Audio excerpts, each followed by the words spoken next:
Bonsoir à toutes et tous. Bon, on m'a donné pour mission de rattraper le retard, donc je vais essayer d'aller vite, d'être efficace, de mettre quelques petites graines de réflexion dans vos esprits, d'autant plus qu'on a déjà eu une après-midi assez dense. Et puis vous pourrez approfondir ces sujets ce soir durant le dîner, bien évidemment. Alors le sujet, une IA qui gouverne nos vies. Si vous avez regardé le programme, il y avait un point d'interrogation. Je l'ai fait sauter parce que franchement la question ne se pose pas. Évidemment que l'IA gouverne nos vies. La question c'est de savoir, est-ce que c'est grave, docteur? Alors oui, l'IA est omniprésente dans nos discussions, dans notre quotidien, et il en résulte une certaine techno-anxiété qu'on a pu entendre un petit peu cet après-midi, qu'on entendra encore un peu, je pense, durant le reste de la soirée et du week-end. Première chose, remettons un peu les choses à plat et on va essayer de parler de votre quotidien là, pendant les prochaines minutes. Première chose déjà, de quoi parlons-nous? J'aime le répéter, IA, intelligence artificielle, pas de bol, elle est ni intelligente ni artificielle. Alors on va prendre une vraie définition.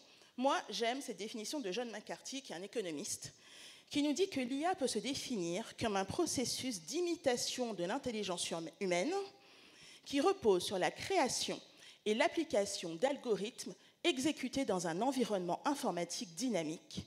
Son but est de permettre à des ordinateurs de penser et d'agir comme des êtres humains. Pour y parvenir, il faut surtout 3 composants: des systèmes informatiques, des données avec des systèmes de gestion et des algorithmes avancés. Oui, j'ai choisi la définition qui, en effet, vient renforcer cette techno-anxiété, mais parce qu'en réalité, je pense qu'elle dit l'essentiel. Elle dit l'essentiel, non pas dans les paragraphes et les mots que j'ai surlignés, imitation de l'intelligence humaine, penser, agir comme des êtres humains, mais de quelle fable parlons-nous? Non, elle dit l'essentiel dans la toute dernière phrase. L'IA, ce sont des composants, c'est un outil, des systèmes informatiques, des données et des algorithmes qui vont traiter ces données. Ce n'est ni plus ni moins que cela. Alors bien sûr, dans notre imaginaire collectif, et depuis qu'on est tout petit, l'IA, c'est des robots, c'est iRobot, c'est tous les films qu'on a pu voir. Et puis, c'est des moments spectaculaires, tels que cette image que vous avez peut-être vue de l'IA AlphaGo qui affrontait le champion du monde du jeu de Go et qui le bat. Et là, on se dit, mais que se passe-t-il? On a une IA qui est plus intelligente et plus forte qu'un champion du monde? Certes, peut-être. C'est une IA qui sait, par l'agrégation des données relatives à ce jeu spécifique, comment définir les stratégies les plus optimales. Et vous lui mettez un jeu d'échecs, elle ne sait pas du tout jouer aux échecs, de manière générale. Vous lui posez une question médicale très simple, à laquelle vous toutes et tous saurez répondre, elle ne saurait pas y répondre non plus.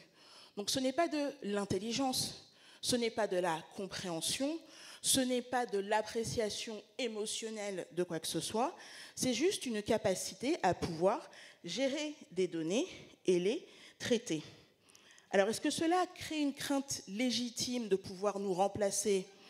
Pour certains, oui, pour certains, non. Moi, je vous dirais, si on est en présence d'un sujet très spécifique et que j'ai une personne, avec tout le savoir qu'elle a, qui me donne une réponse, et à côté de cela, une IA bien entraînée qui a la possibilité d'agréger les données et donc le savoir d'une multiplicité de cerveaux, eh bien oui, je peux avoir une certaine légitimité à davantage me fier à l'IA qu'à une personne humaine. Est-ce que cela est grave pour autant? J'ai envie de vous dire non.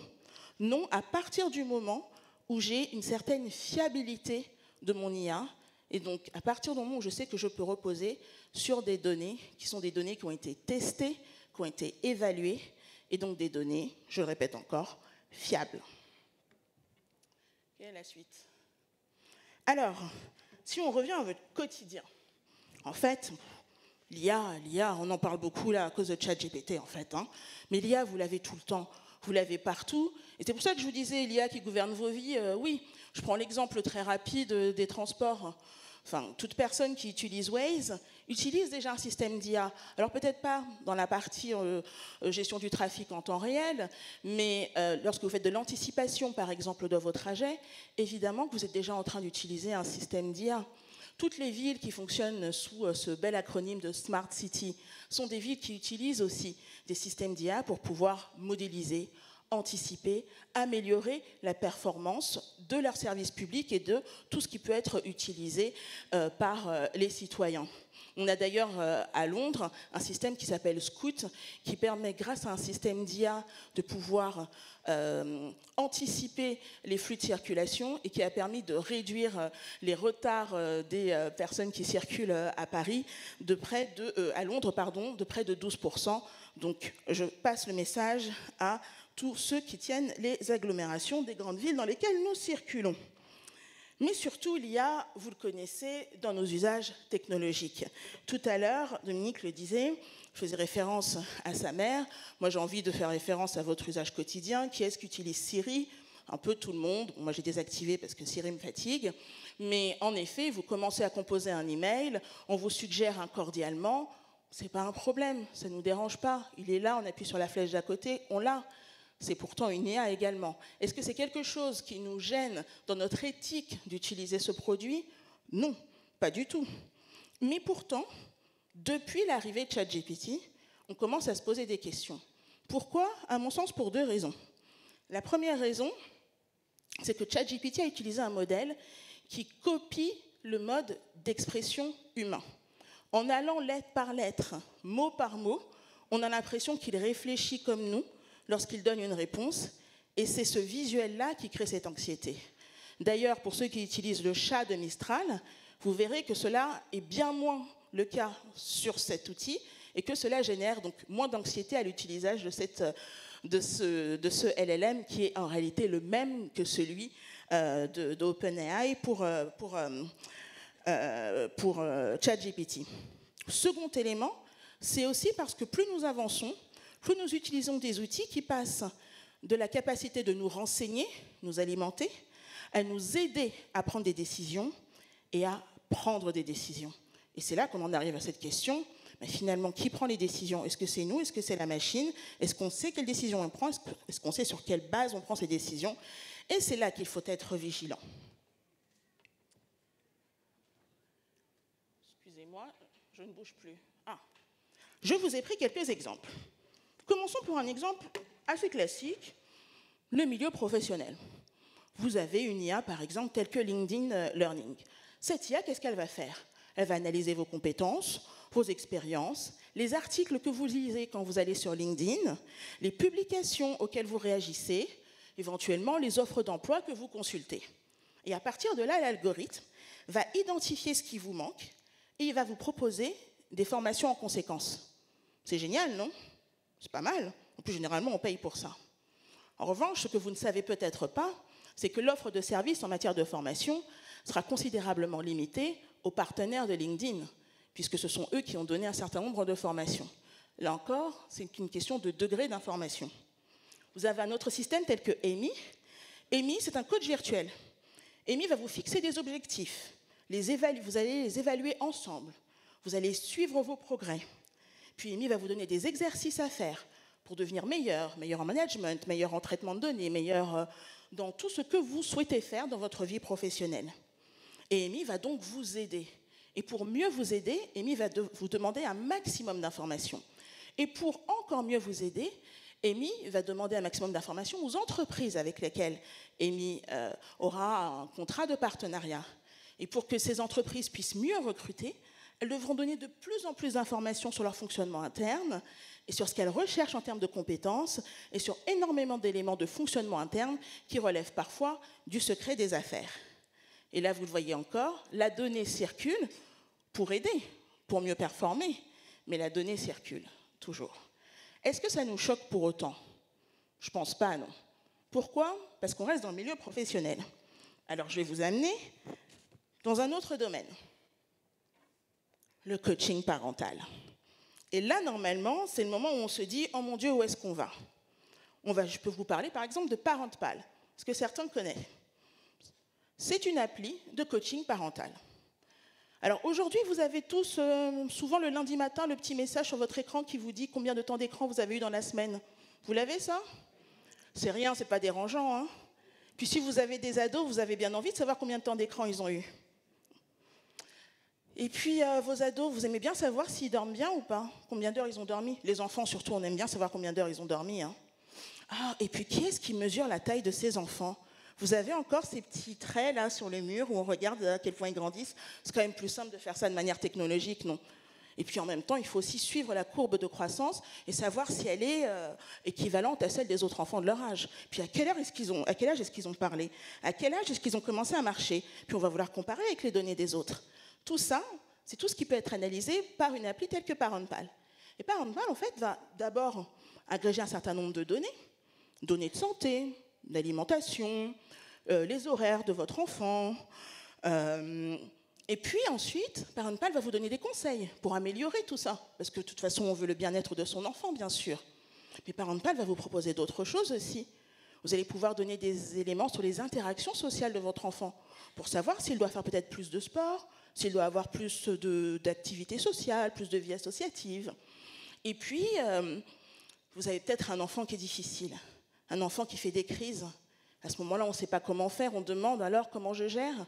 Ma ParentPal à la situation. Il va vous dire dès le matin, dites ça à votre enfant. Laissez 1 heure reposer. 1 heure après, dites-lui ceci. Proposez-lui cela.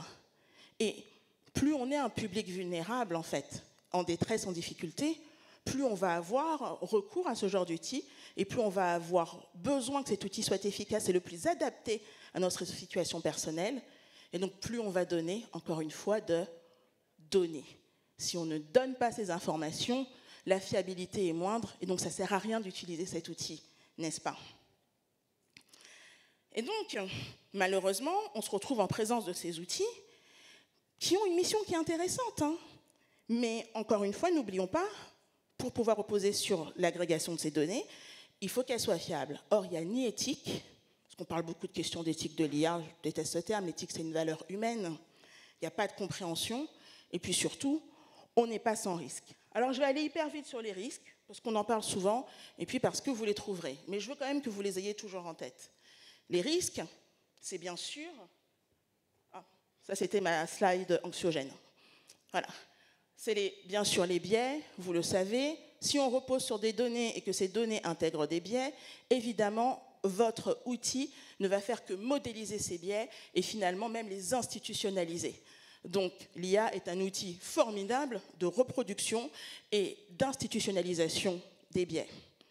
Second élément important, les hallucinations. Moi, je suis avocate, c'est génial dans mon métier. Si vous saviez le nombre de confrères qui citent des jurisprudences qui n'existent pas. Parce que oui, les outils, les LLM, les ChatGPT, si on leur pose des questions, qu'on leur demande de jurisprudence, ils peuvent commencer par dire « je n'ai pas accès à tout cela », on pousse un petit peu, et là, ils nous donnent de la jurisprudence, des numéros de pourvoi, etc., des articles du code de commerce, etc., ils vous les mettent, ils vous les citent, ils vous donnent des numéros qui n'existent absolument pas. Et ça se développe de plus en plus. Moi, j'en ris beaucoup. Vraiment, on a une nouvelle pratique de la profession, ça va être génial. Et puis, on a les risques cyber, on en a parlé un petit peu tout à l'heure, notamment avec Émilie. Moi, je voulais vous parler des risques cyber qui reposent sur la donnée. Est-ce que vous vous souvenez, il y a 1 ou 2 ans, de la panique qu'on a eue autour des punaises de lit à Paris? On avait l'impression qu'il y avait des punaises de lit partout, et on sait bien sûr que c'était une attaque qui venait de la Russie notamment. Imaginez quelque chose maintenant. Je vous ai dit, si l'IA fait des hallucinations, c'est parce qu'elle doit toujours donner une réponse, et elle repose sur les données sur lesquelles elle repose. Donc si elle n'a pas beaucoup de données sur un sujet, et qu'elle n'a qu'un seul article, ça devient une vérité pour elle. Donc imaginez, vous êtes sur un outil de coaching parental. Et cet outil va connaître une cyberattaque où on va donc multiplier en fait un certain nombre d'articles de fausses informations qui vont dire que par exemple, si un enfant n'arrive pas à lever son index droit avec sa jambe gauche, c'est qu'il est victime d'une maladie infantile nouvelle, extrêmement grave et d'un nouveau virus dans le pays. Donc là, il y a quelques parents qui vont commencer à voir ça. Ils vont essayer avec leur enfant de faire ça, on va dire les enfants de moins d'1 an, ceux avec qui c'est un peu difficile de leur faire des choses de manière coordonnée. Les enfants ne vont pas réussir. On va sur ParentPal, on va sur n'importe quelle autre IA, on dit est-ce que le fait que mon enfant n'arrive pas à lever les deux ensemble, c'est-à-dire qu'il a un problème? Qu'est-ce que cette IA va répondre? Bah ouais, là, il a cette maladie infantile, parce que toutes les données qui auraient été agrégées par cette IA, qui sont des données fausses, seront ces articles faux articles qui disent que si l'enfant n'arrive pas à faire ces deux éléments-là, eh bien, cet enfant a cette maladie. Et donc là encore, c'est ce que je vous disais, la fiabilité de l'information, parce qu'elle peut avoir ensuite des dégâts, mais vraiment de très grande ampleur, sur des populations ou sur des personnes vulnérables. Alors bien sûr, on ne laisse pas faire, et notre chevalier servant est là pour ça. C'est l'Europe, c'est la régulation. On va en parler tout de suite dans le prochain panel. Même si tout à l'heure, Leïla l'a comparé à à une chips, je crois, de mémoire. Pour terminer, je vais terminer sur ça. L'IA Act, qui est le grand texte qui nous permet de réguler en fait l'IA à l'échelle européenne, elle catégorise l'IA en 4 catégories. Vous, ce qui va vous intéresser, c'est la 3e. Ce sont les IA grand public. C'est ce que vous voyez au quotidien. C'est ce qui est sujet aux deepfakes, aux fausses informations. Ce sont vos chatbots, ce sont les LLM, ce sont les ChatGPT, ce sont les Midjourney, etc.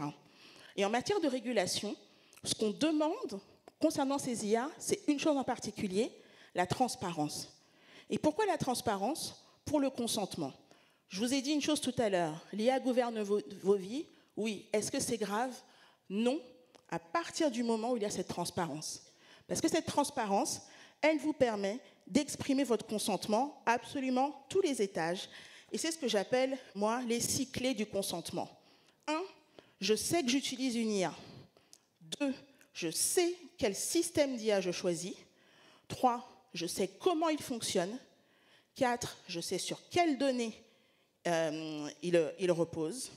5, je choisis de transmettre mes données à cet outil. Et 6, je choisis d'utiliser ou non les recommandations qui viennent de cet outil. S'il y a une seule de ces étapes qui n'est pas respectée, à un moment ou à un autre, je perds le contrôle. Et oui, l'IA gouverne ma vie, mais sans mon consentement. Je vous remercie.